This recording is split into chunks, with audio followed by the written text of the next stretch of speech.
Hello, everyone. Happy Wednesday. Thank you for joining me here tonight. My name is Alyssa Thomas from Penguin and Fish, where we make cute embroidery kits for the beginning crafter. And I am here every weeknight at 8:30 p.m. Central Time. It's a time that we can relax and craft together. And I work here for about an hour in the evening, and I work on projects from beginning to end so you can be part of the whole process along the way. So tonight we are continuing the embroidery of the month. So this is our embroidery of the month. It's called Mandala Love.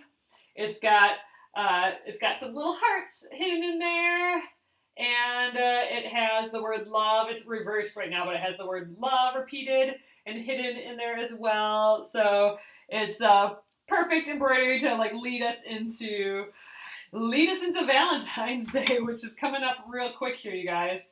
So we are stitching it on a tea towel. So this is how far we are. We've gone around that blue line with the chain stitch, so you can see our chain stitch right here. We've gone all the way around. Tonight we are going to start on some of these other stitches. I want to make sure this week that we get a chance to look at every stitch that is in this piece. So this is still available. It is going to be available till the end of the month, and then this pattern will go away after that. It is available as a PDF download, a printable PDF download, and then I also have the hoop and needles available as well. So you can click that link below. It's at Penguin and Fish in the Embroidery of the Month section. That will change out on February 1st, so it will no longer be available then. So, all right, and also the Koala stitch along is this weekend. We're raising money to help out the koalas, and we are going to do a koala stitch along, an embroidery stitch along on Saturday. That'll be at 4 p.m. Central Time. And we'll be stitching up our little koala embroidery pattern. That link is below to get yourself the printable PDF download of the pattern.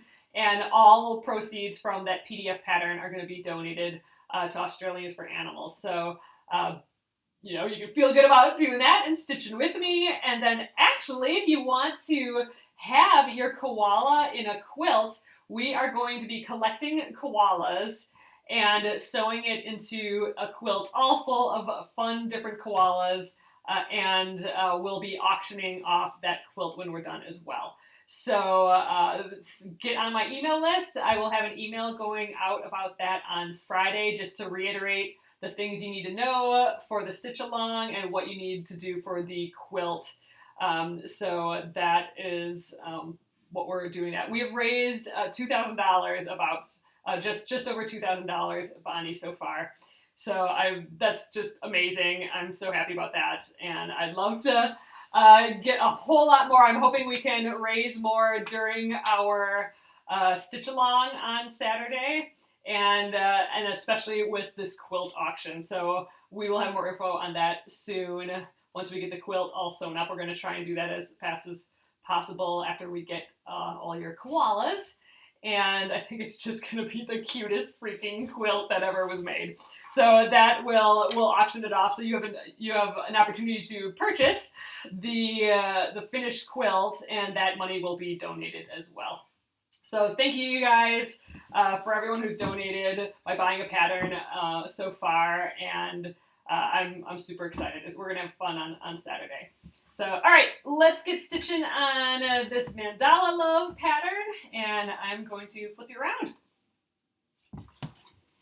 Okay, here we are. I took it out of the hoop, and also I have my iPad here again, where I have, sorry guys, there we go, oop, there, where I have the pattern up on my screen. So this is the digital pattern. I have it zoomed in.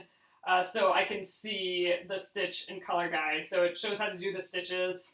But I have it zoomed in because I wanted to see what stitches we're doing. So we just finished this chain stitch, which is the thick lines that go around. I would like to start from the center here. we're going to do these stitches, which are lazy daisy stitches. So here's another example of them there.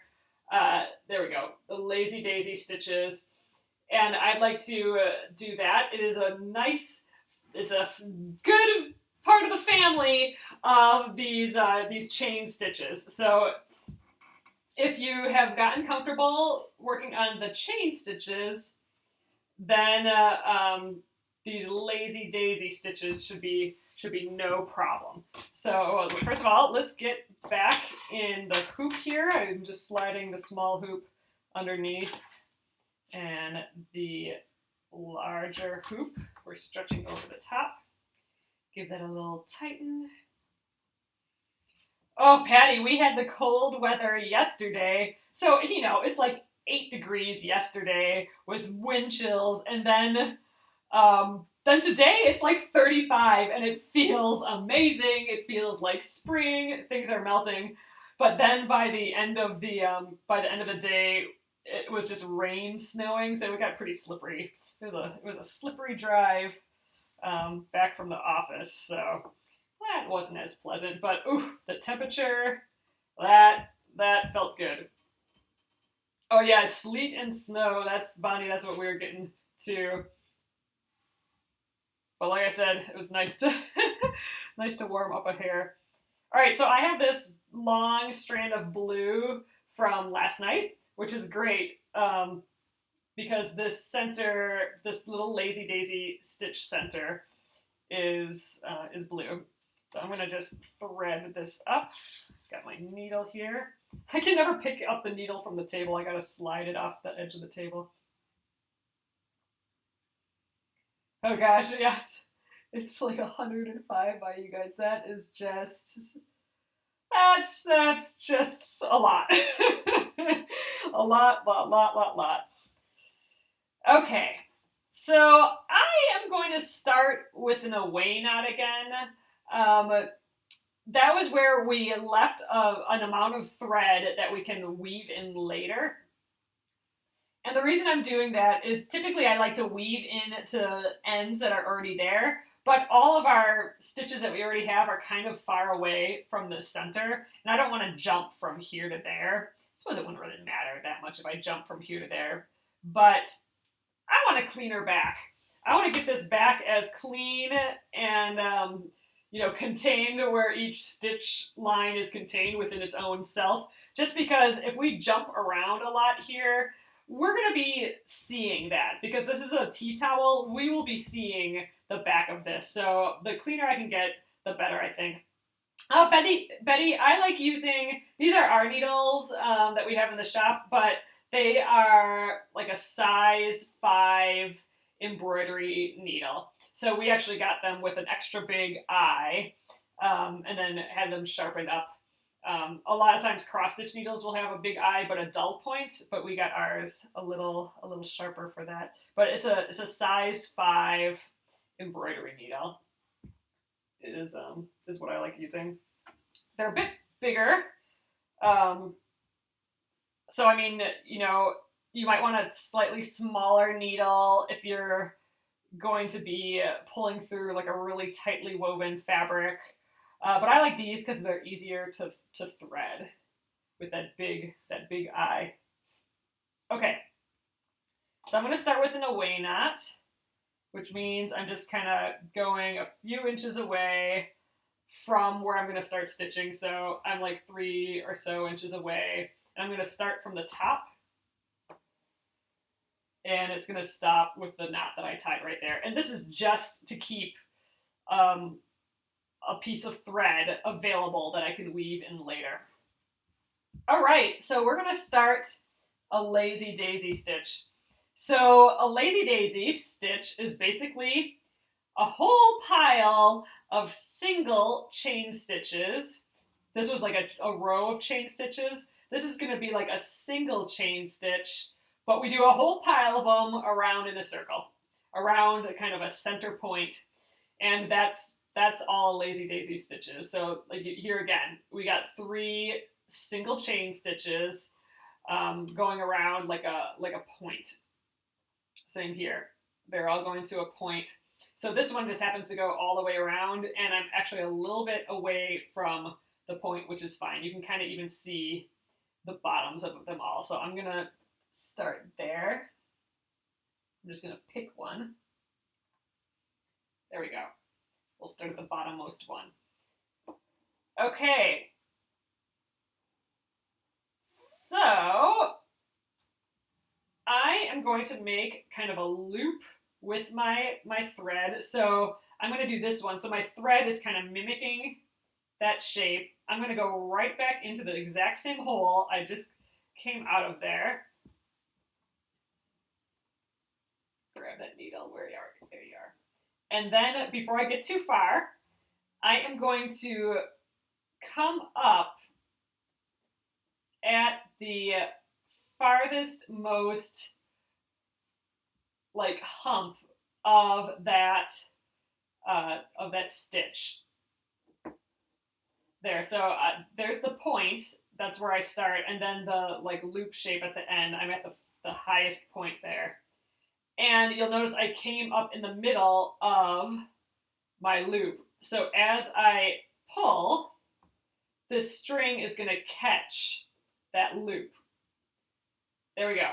So that is the guts of the single, the apex. There we go, Sylvia. The apex of the loop.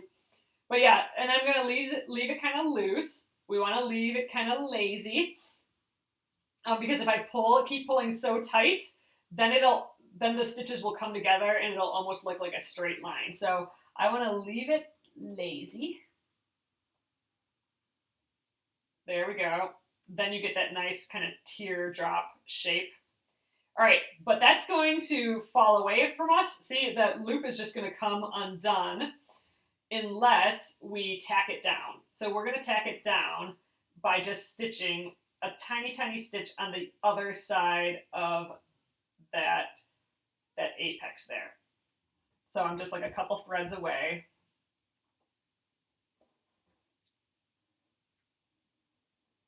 There we go. We're just tacking that down. And that's it. So that is that's our single chain stitch. Now we are just going to make a whole pile of single chain stitches going all the way around. I can feel something going on back here. Oh, okay, this is just a little bit loose. I like having my hand back here, my left hand, so I can feel kind of what's going on, and something felt fishy, but I think we're good. So, all right, I'm going to just go up on the next one, starting from that point. There we go. And now again, I'm going to like have my thread go in this direction, like kind of around the shape of the next one I'm going to do. And I'm going to come up at the apex of that loop again. If my thread gets moved away from being on from my needle being on the inside of it, I can just move it like that. So now my needle is on the inside of that kind of circle again. So I'm going to slowly pull, and this thread coming out should catch that loop again. We're going to let it be lazy. That gives us that teardrop shape. And we're going to tack it down again. There we go. And we're just going to keep going around and around. I keep rotating my my hoop in my hand just because, I don't know, it's easier for me to like make my loop in this position than make me go all other directions. Kind of like how you turn the paper when you cut, not the scissors. That's kind of the same idea. Which I've said it before, that was a huge aha moment in kindergarten. Like a memorable aha moment to move the paper, not the scissors. And if I had this in a stand, I wouldn't need to really rotate it around, and you don't really need to rotate it around. I just find moving it around is just more comfortable, and that's what you want to be. Be the most comfortable. If your arm is like going off one way and stretching all weird, just rotate your piece. I'm using 3 strands of floss for mine. Yep, I'm still at 3 strands. So I'm gonna keep 3 strands through the whole process, the whole piece here. But feel free to use different amounts of strands. I mean, if you use different amounts of strands in a piece, it really can have a cool effect. Like, you know, I keep coming back to use that floss guide that we made, where we stitched out the different thicknesses. So this is 1 strand of floss, 2, 3, 4, all the way to like 6 strands of floss. I'm in that 3 realm. But like, look at, for this title, I did this with 6 strands of floss, and this is just 1 strand. And look at the difference in the look and texture. I mean, how fun would this be? Like, if you did a bunch of like flowers with the 6 strands, and then like some little grasses with just the 1 strand. I mean, you could get a really kind of neat texture just from using the different number of strands. So feel free to experiment with that. I do add a whole lot of extra floss in these bundles. You know, they're kind of meant to do with the 3 strands, but there should be enough in case you decided to do 6 strands. So there should be plenty if you wanted to play around with different amounts of strands. I guess I've always done kind of 3 as my go-to. I like the thickness. So really that's the reasoning behind the number of strands is typically how thick do you want your stitch to be. And of course, different styles of stitches make different widths too. Like this chain stitch, we got like 2 sets of thread on either side, so this is like a double wide stitch almost, compared to like what some of our other stitches will look. So instead of making fatter thread there, I just changed the stitch to give it some thickness. So there's options.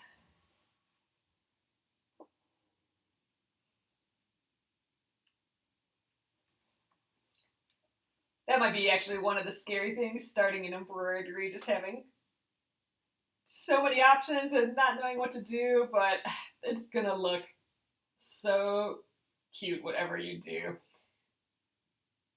Just that knowing that real hands made those stitches, I mean, that makes it special.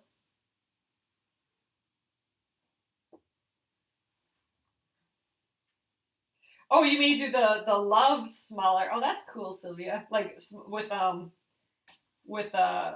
smaller threads or something, or less threads. That'd be pretty interesting. Yeah, and if you guys are trying stuff out, I mean, even if you're doing it exactly how I'm doing it here, if you're trying things out like that, like mixing the number of strands and stuff, I so want to see it.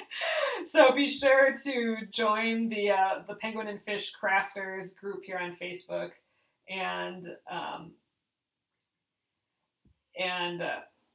share your image. You can also tag Penguin, and if you do it on, if you share on Instagram what you're working on, tag Penguin and Fish, and then like you can tag a person in your post, tag Penguin and Fish, and then it'll show up on my feed, and then I could feature it in my feed too. So I'd love to see it there.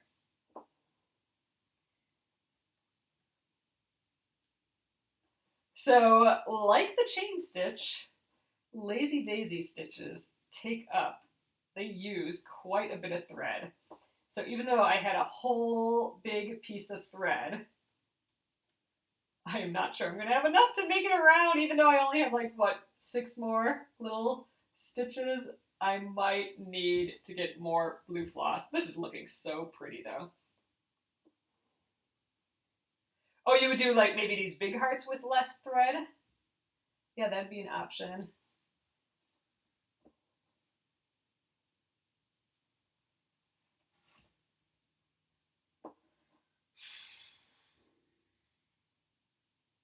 Yeah, you could do like it with less thread, and then you could even do kind of a lattice um, where you tack down all the corners and stuff. I'm just kind of thinking through that. That would be really pretty. All right, right now my loop's getting kind of weird there because it's just getting shorter and shorter. So what I'm going to do is I'm going to pop up my needle there and then arrange my thread so it's going around the needle.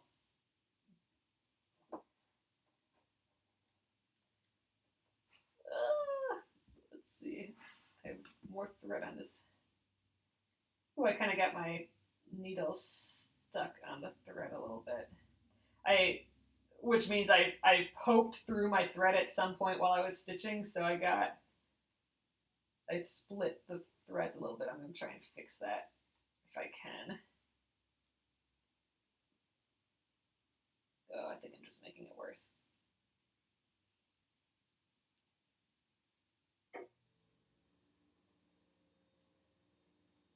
I just want to pull it out of this little tiny bit that it got stuck on. Needle's too long.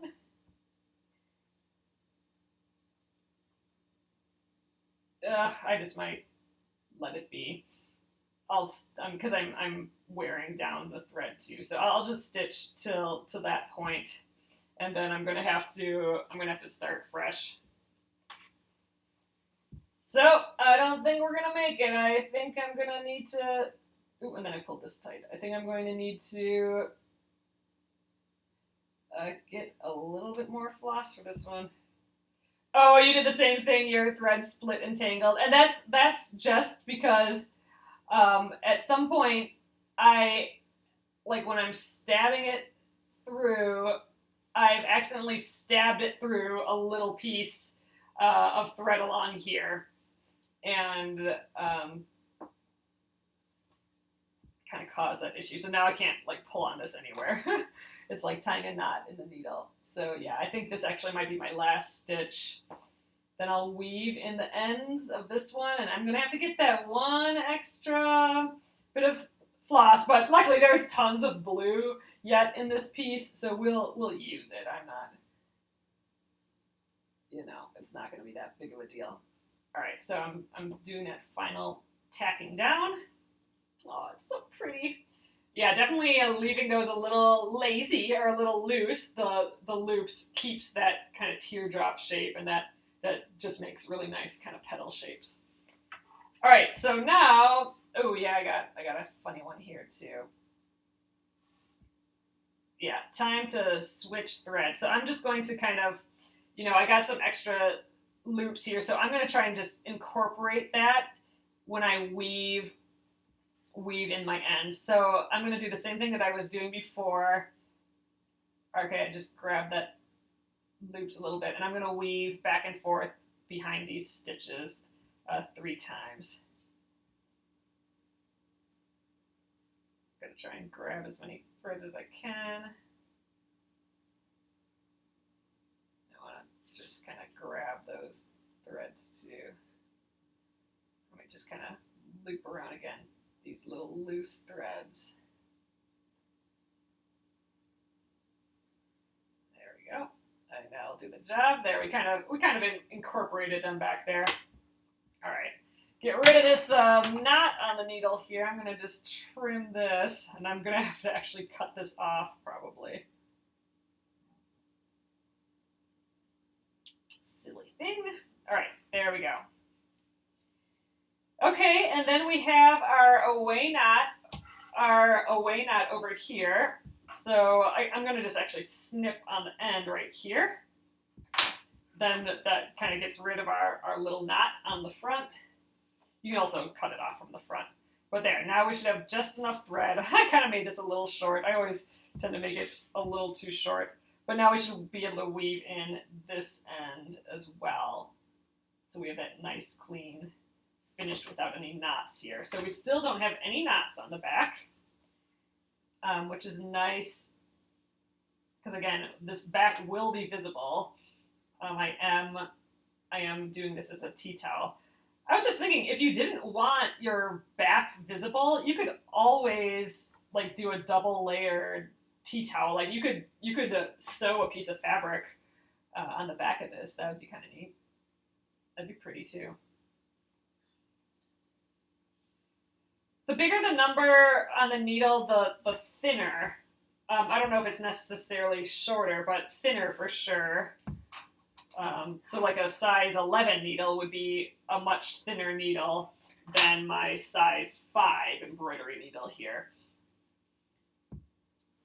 All right, so there we are.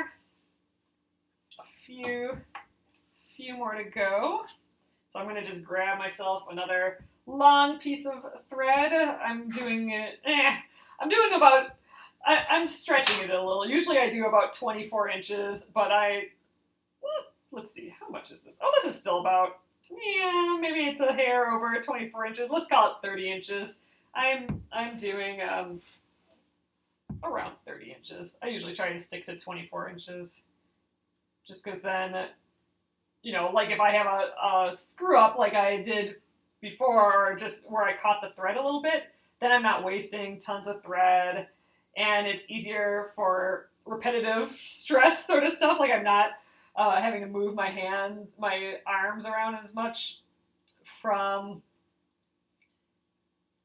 a really long piece of floss, and it's just easier stitching with a shorter piece. So don't try and get one giant long piece out of your floss. That'll be really difficult. Okay, let's get those last 3 stitches that I couldn't do. It was a bummer. All right, so this time I am not tying a knot because now we have stitches that we can weave in the backs of, stitches that are nearby the next stitches I want to do. So I'm just going to weave in 3 times again here. I'm going to leave a little edge while I do it. I'll trim that later. That's just in case I accidentally pull too much, then the whole thing won't come undone. All right, third one kind of locks it in. So there we go. And now I can trim those little excess hairs away. Okay, 3 more. All this excess fabric from the tea towel is kind of tough to work with. All right, 3 more little baby chain stitches. Again, all a lazy daisy stitch. When anyone's saying a lazy daisy stitch and showing all these pretty flowers, all it is a single chain stitch. It's just a lot of single chain stitches kind of going around in a circle. So if you think about it as a single chain stitch, it's not such a big deal. We're just making a whole bunch of them. All right, 2 more.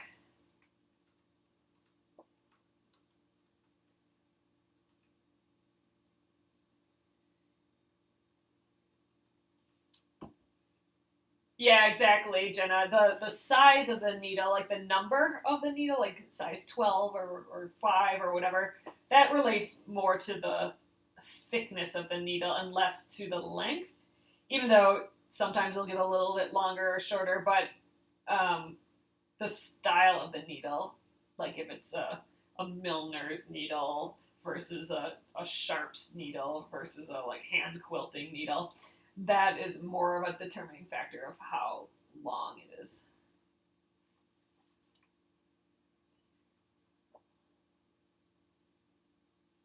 But they do get longer and shorter within the same style too. Okay, last stitch here. And then I will weave in these ends and we will move on to another area here.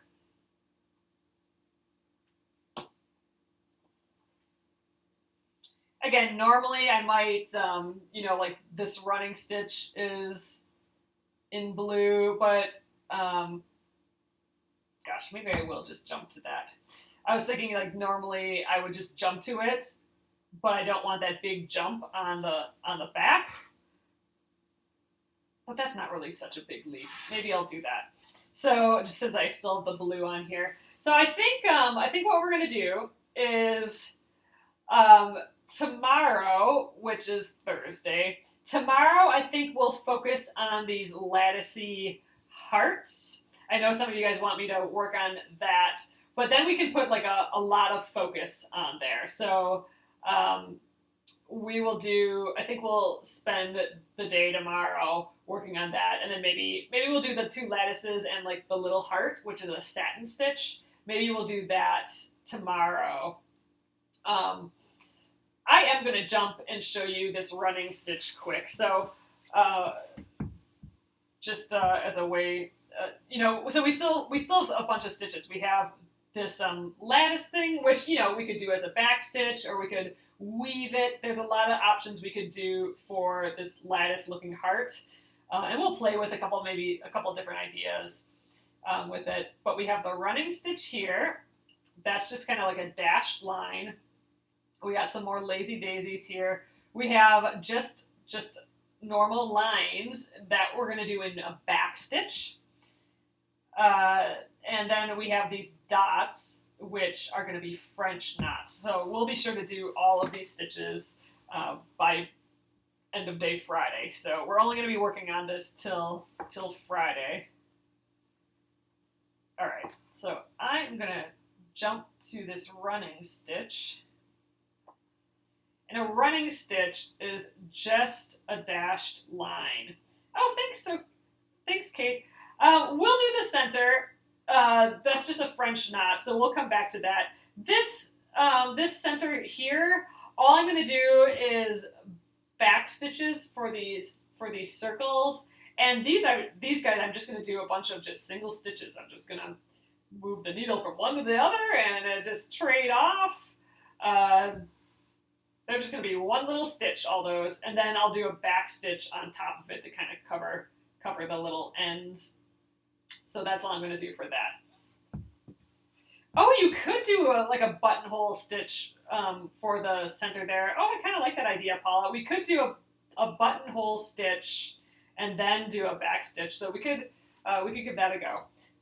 All the more reason to do some of these other ones. So I am going to start with just this running stitch. I'm using the stabbing method of embroidery where I come all the way up and with the whole needle, and then I go all the way down with the needle, and all we're doing is following that line.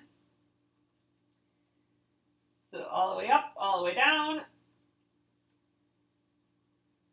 So again, that's the stabbing method. Now there's a sewing method, and that's a little difficult because I have it in a hoop here, but a running stitch is great for that. So a sewing method is when you go in and out and in and out all in the same motion. So in and then out at that next spot, that would be the sewing method of embroidery, which actually is really great for a running stitch because I can do more than one stitch at once if it's all in a row. So I can do that one, and I could do this one, and then come up at the next one and pull all of those through all at once. It's kind of difficult. That's a lot to do, especially in the hoop. You want kind of a little bit more flexibility in your fabric, or your fabric looser to do that, but we get kind of the same effect. I personally like the stabbing method where I just stab it and pull all the way down and come all the way back up. It's in theory slower, but I think you get better accuracy going straight up and straight down.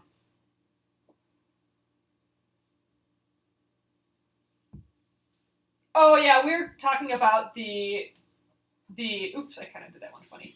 The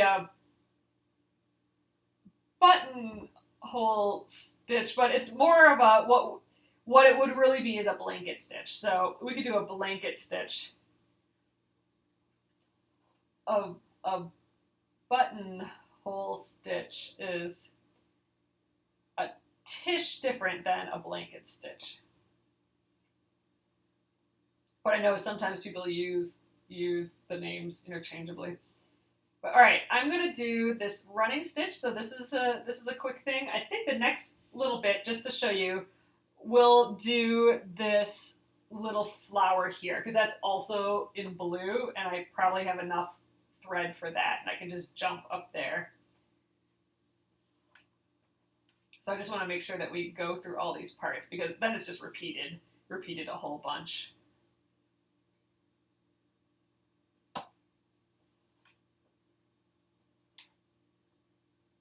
But I like this kind of sweet little running stitch. All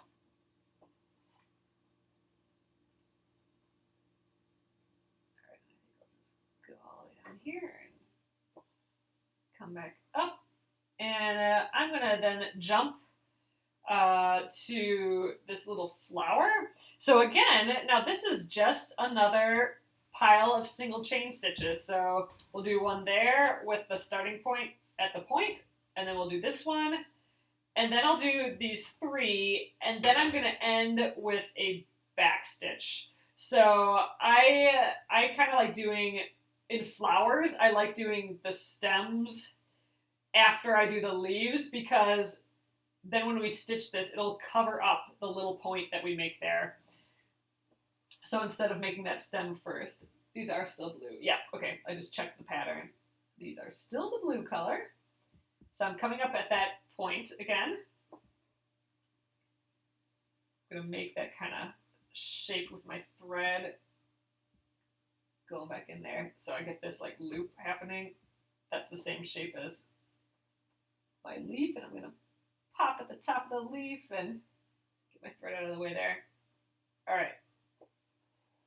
We're gonna catch that loop with my floss. We're gonna leave it lazy, which makes it nice. We're gonna just like leave it a little loose, which makes it more of a teardrop, a nice teardrop shape. And then we're gonna just tack it down with a little tiny stitch on the other side.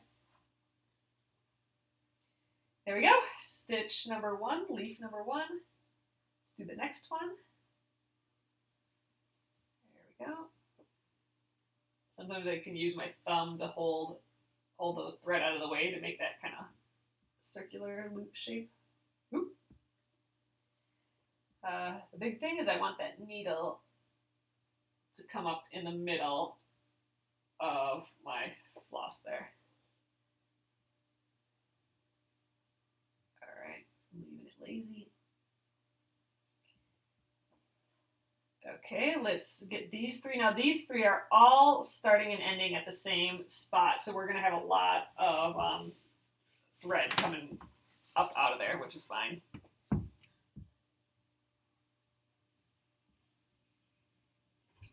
So there's the first. Come up at that point.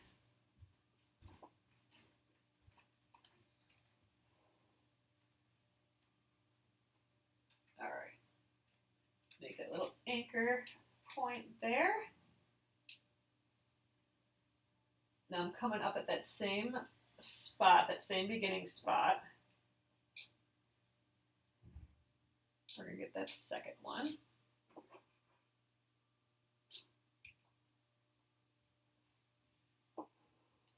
Okay, we have Thursday and Friday. Yeah, that's good. I was thinking, we only have 1 more day of this, but we have 2 more days. That's good.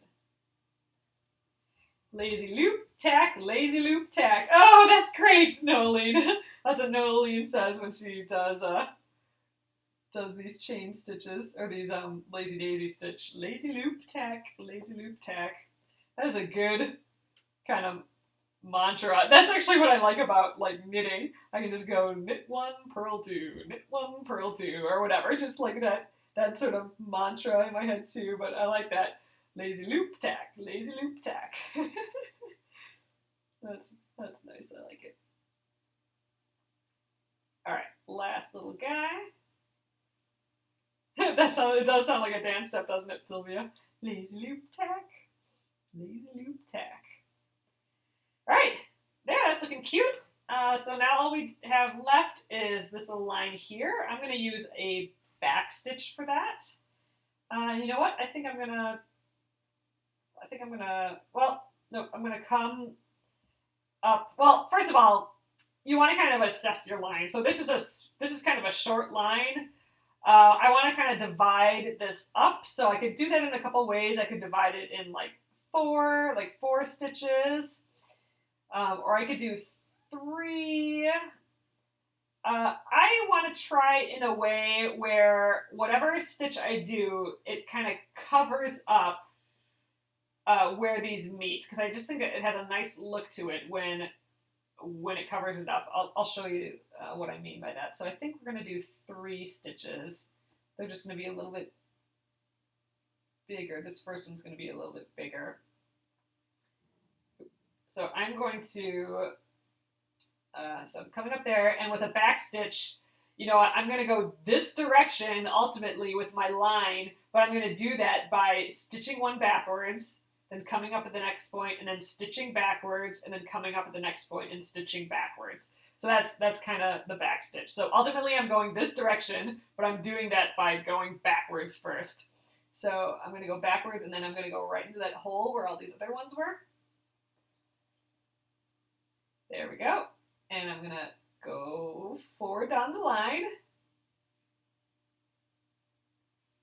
There we go. And I'm going to go backwards again. And I'm going to meet right at where this last stitch started. We're going to go in that same hole. And one last one. So going forward again.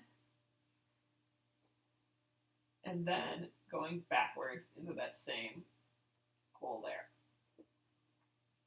All right, and that's all there is to that. And so now you can see, like, my stitches, like that back stitch, covered up that little, the point where these threads kind of meet. And I kind of like that look. I think it's kind of just has a clean feel to it. So these stitches feel like they're a little bit in front of the Lazy Daisy stitches, the single chain stitches there. So there we go. So that is that little flower. So we could do, I think we have a little bit of time left, and since we started doing a back stitch there, I think we should just continue. We'll continue with one more part of back stitch, and then tomorrow we will play around with different ways to do this little lattice area, and then maybe we'll do, you know, a fun blanket stitch around there. We still have those French knots and stuff to play with too. So I might stitch one of these loves. I'm just going back to the piece right here, and I'm actually noticing that one of these loves is blue. The one that right next to our piece that we just did is blue, so that's great. That means I can leave my thread going and I can just start that up right away. So that's great, because we'll have just enough time for that, and I don't have to switch threads, assuming I have enough thread on my needle yet. Oh yeah, we have quite a bit. Yeah, this is plenty for that love, I think. Oh, and just a back check. It's still looking pretty clean, even though we did like a little jump up to the next section. That's not, as we say, toe catcher. It's not such a big jump that you'll catch anything underneath that. So that's the biggest I want to kind of jump around this piece, I think. And actually, this love is a little far away because our ending point is right down here. So to jump from here to there is quite a big jump. But jumping from here to there is not so big. So what I'm going to do is I'm going to bring my thread, I'm going to weave it in the backs of these stitches until I get to the closest point to the next section. There, like that. So now my thread's being protected. And then I'm going to start on this love. So we're going to do it backstitch again. Like what we did here, and remember, I'm gonna stitch it as if I'm writing it, but it's a back stitch, so I'm starting like a stitch in, and then we're gonna go backwards, So every time we go down there, we're going backwards. Every time we put the needle in, we're going backwards, but we're going forwards when we come up. So ultimately, we're going to go in this direction, even though we're going in a backwards motion for our stitch. So I'm just going to stitch around this L. So we have a kind of a sharp little curved point, not a point, but like a sharp curve right there, a tight curve. So a lot of times when I get to a curve like that, I will make my stitches a little bit smaller. Because, you know, a stitch is a straight line. So if you do just one big stitch, it's going to just look like two straight lines. But if you split that into some smaller stitches, it'll start to give the appearance of being curved or like a little arced shape. So you can see I'm getting, my stitches are a little bit smaller so we can kind of start to feel that curve. There we go. And then as I get to kind of this straightaway, again, this straight area, I'll just make my stitches a little bit bigger. Bigger again. So I don't have the same size stitches through my whole piece usually. They vary a little bit. So like whatever the needs are. I guess I'm getting a little bit larger stitches on the straightaway just because then it goes a little bit faster and I kind of like the look of it. But yep, when I get those tight curves, I get the stitches a bit smaller. All right, and we are definitely not going to have enough floss for this. So I think tonight I will just stitch till we're done with this floss, which means I probably won't finish the word, but we'll finish the floss. And that kind of feels better to me, I suppose. And then we will pick this up tomorrow. We will work on those lattices, those lattice bits the first time, or for the first part of tomorrow. All right, I think I'm just going to keep going around this O like that. Yeah, no, I'm not. I'm gonna go down this way as if I'm writing it.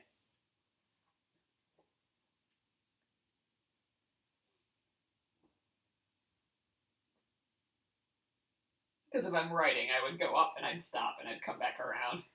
Doesn't really matter. Ooh, I think I might only get this O done though. We are almost out of this floss. Oh gosh, maybe I won't even get the O done. I think this is going to take maybe 3 more stitches to get that circular shape. I probably have just 3 stitches left on here.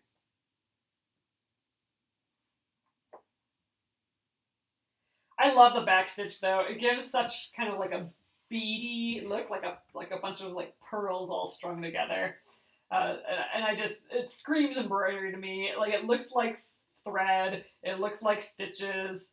It catches the light so you can see every little stitch. I just really like it.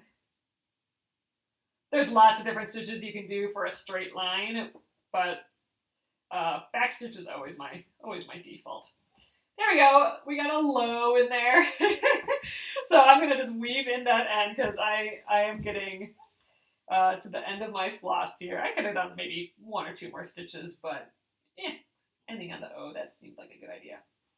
So again, we're going to weave in the back 3 times. This thread lasted us a while. We did the rest of our lazy daisies. We did that whole flower. We did this whole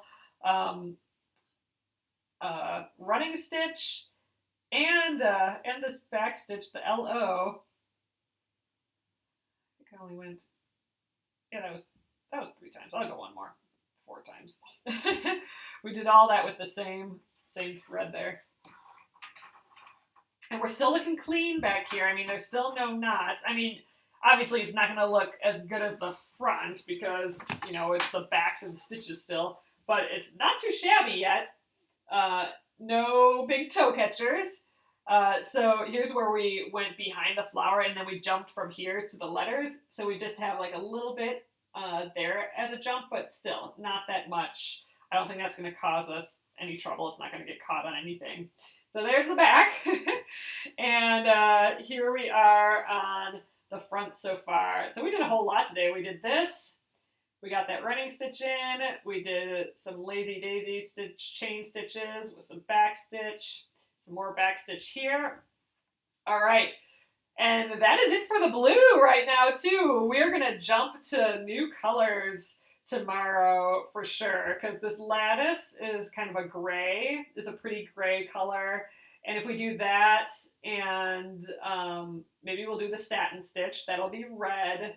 And this little part here, if we do a blanket stitch, that'll be a pretty red as well. So yay, new colors! I'm excited. All right, you guys, I am going to flip you around and we will call it an evening here. Hello. So thank you guys so much for joining me here again. Here it is so far. It's actually upside down, really. But, you know, it's right side up and upside down at all times there. I can't wait to see what the whole thing looks like once we start adding some color and we start seeing how this big chain stitch looks with it all. But there, yeah, so I definitely want to make it through all these stitches. You guys can keep going, finish up all the rest of it. I'm probably just going to be able to do, what we talked about. We'll do the lattice tomorrow, this blanket stitch, and then we got the French knot. So Friday will be French knot day. We will do a lot of that, and I'll show you some of the things that you might be doing wrong with the French knot. I know French knots are one of those difficult ones to get, and I'm telling you, there's 3 things you might be doing wrong, and if you do any one of those ones wrong, you're going to end up with not a French knot. You're going to end up with it not working. You're going to end up being discouraged. So I'll go through those 3 things on Friday, and I'll show you how you can get those French knots right, and I'm hoping that'll help a lot. So awesome, you guys. Thank you again. Be sure to check out this pattern. It's still available through this month only, so it's only like 10 more days. So you can check that out at the link below or go to Penguin and Fish. And again, our Koala, we're raising money through patterns, through our pattern purchases of the cute little koala design. So if you'd like to stitch up a koala with me on Saturday, I'm doing a live stitch along on Saturday, then be sure to grab your pattern before then. So awesome. Have a great evening, everyone. Stay warm and stay cool. See you guys later. Good night.